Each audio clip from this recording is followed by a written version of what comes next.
Hello all my Kenvians and welcome to a new episode of Discovering Classic Doctor Who.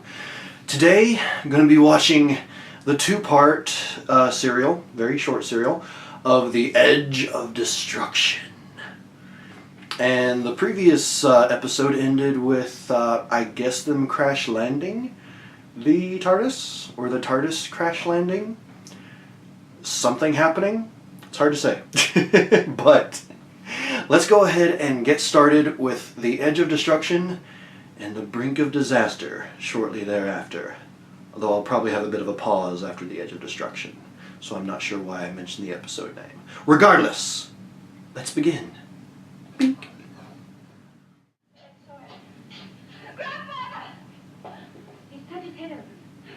It's bleeding everywhere. It's very clear blood. Clearly blood.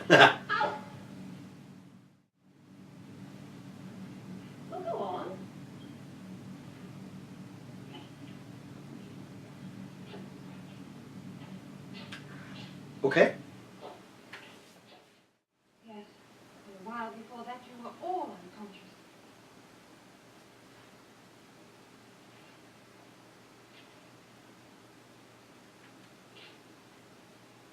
What's going on here? I don't know. Take the girl and put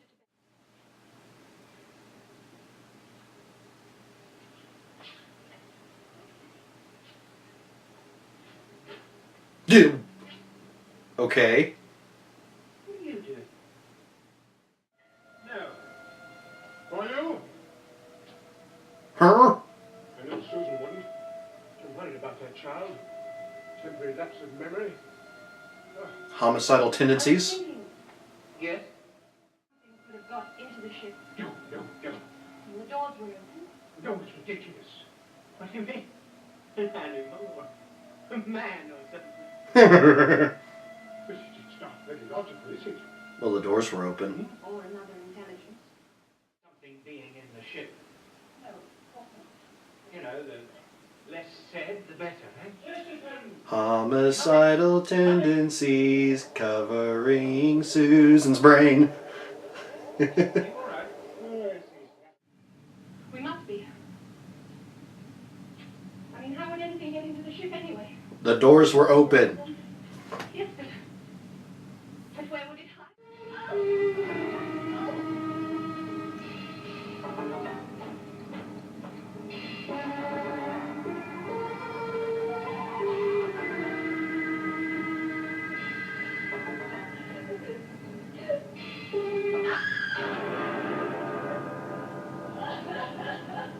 I don't know what's happening.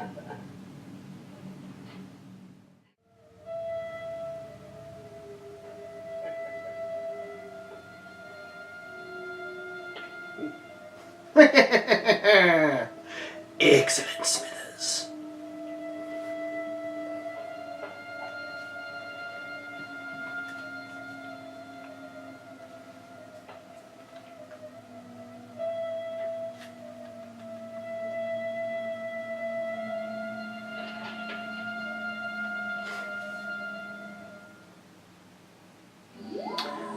Well, there we go. Apparently, someone, the only person with the arms like that would be Ian, of course, seems to have grabbed the doctor. Oop.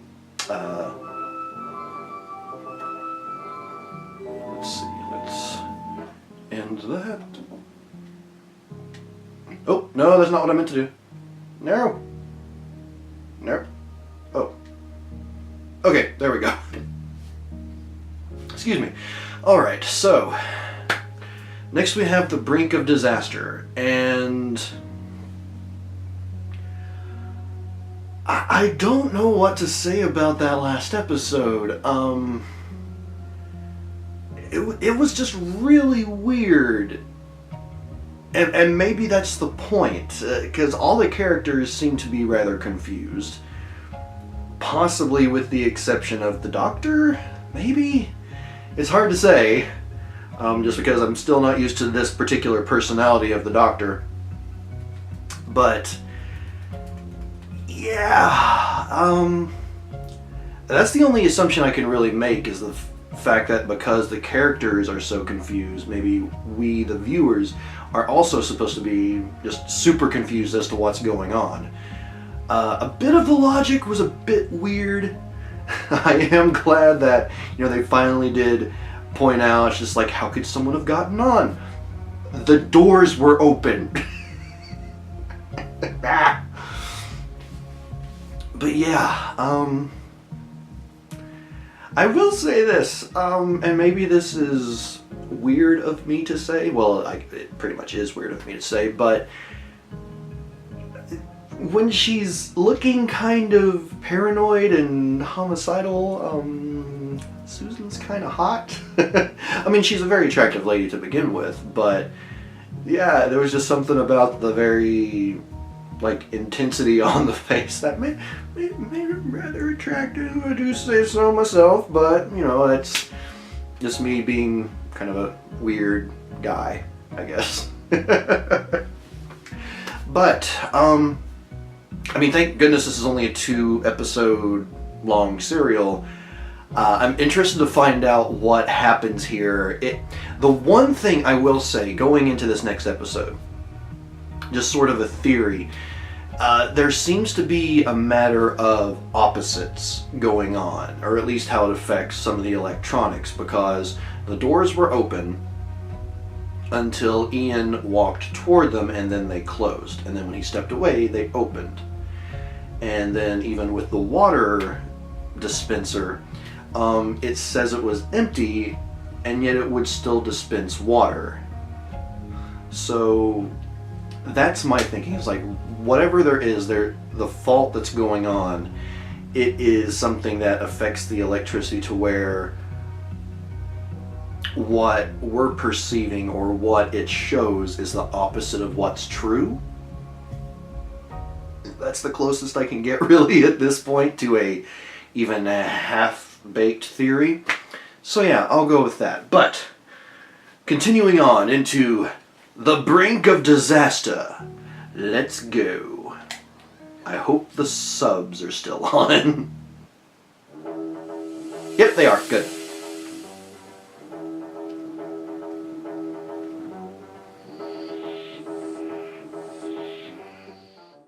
What are you going to do? That is my business. Not really. Wake up. Very resourceful and cunning, and it only leaves me one recourse. Kill them. They must be put up the ship.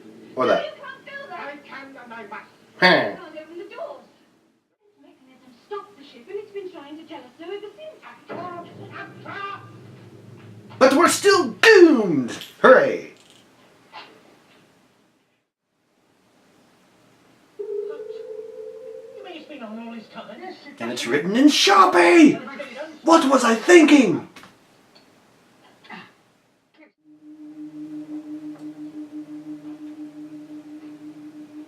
And then they all died. We're safe now. Oh, never mind. Sure. And I always thought that you were a young man without any recrimination in you. She hates you. Well, that's you, young lady. Yes. But which? Are you laughing at, dear boy? I don't know. There you are.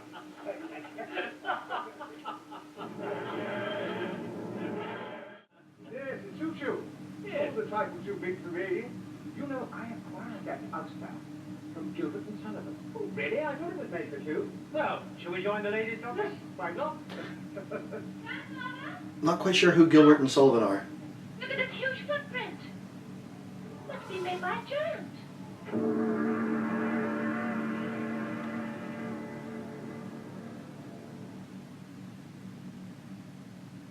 Must be the contrast, I couldn't tell. The roof of the world! In the next episode. Okay. Alright, let's go ahead and end that. Oh, goodness. I'm admittedly a bit mixed on these 2 episodes. There was a lot of Just very strange things going on.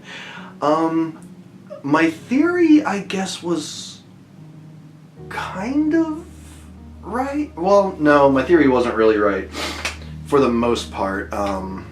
Yeah, I wasn't right. I do feel like what I noticed about the panel that dispensed the water was somewhat accurate, but definitely not with the doors.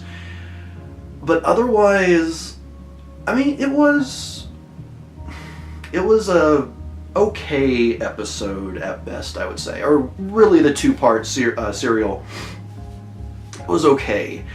It definitely led to some very interesting growth with the characters, very intense interactions, especially as far as the Doctor and Barbara go. I really did like the part at the end there where the Doctor, in his own way, apologizes for what happened, and they came to terms with it, and the relationship of really all the characters grew in that way. So in that manner, by character growth, I really did like these two episodes. But as a whole, I really feel like just so much of it was dragged out for so long. And don't get me wrong, I understand why, especially given the time period and the sort of the pacing of things and how it had to be done. But this could have easily been one episode long. There were just certain things that they didn't need to do that really didn't personally make sense for me. I mean, now that I have the whole span of the story, it seems like they could have really condensed it down into one, perhaps slightly longer episode. But yeah, I mean, it's there. Not a big deal. Now, one thing I do know is that the next serial, which was apparently 7 episodes long, I want to say, is one of the Lost Archive episodes. And I do want to, at the very least, touch on it. I want to, I obviously won't really be able to do a reaction per se, but here on the DVD that I have in the special features is sort of a featurette. They have stills from the episode. They were able to retain all of the audio, but the actual video was erased. It was taped over, basically, way back in the day, or possibly even was just lost.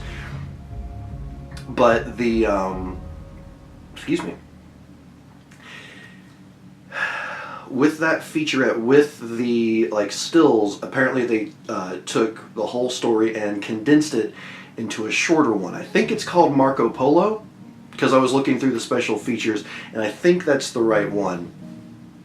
So I might consider doing a video on that. It will just be a review in the end. Maybe a reaction? I don't know exactly. That would be kind of strange to do. But I do know that there are also cases where basically all of the episodes have been recreated, or even using just someone's old footage, perhaps was even able to recreate the entire episodes.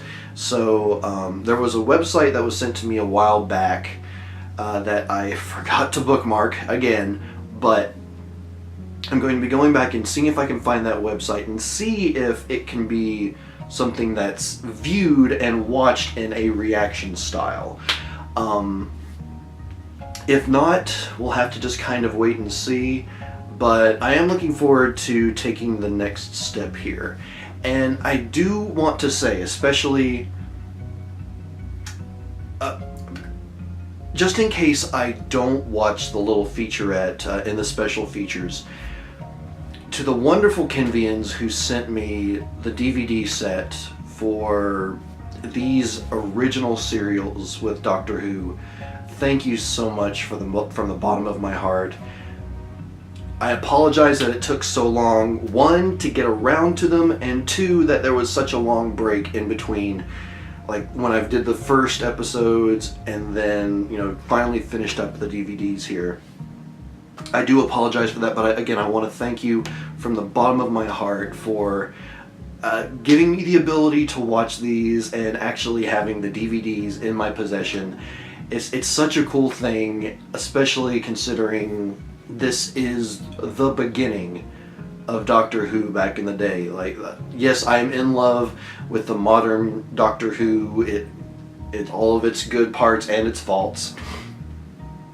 But to be able to start my journey with an actual physical DVDs to watch these episodes, I just absolutely love that, and I cannot thank you all enough. So again, thank you from the bottom of my heart. And whatever is next here on Discovering Classic Doctor Who, whether it's, you know, just talking about the special featurette here, or possibly watching the episodes in some form, again, just have to look back through and see if I can find that website that was sent to me. I'm definitely ready to continue this journey and to see just a little bit more of classic Doctor Who before we make a transition over to Torchwood, and then of course come back to classic Doctor Who. But until next time, everyone, I am Papa Kenn. Thank you for sitting here through all of my rambling, and I will see you in the next episode of Discovering Classic Doctor Who.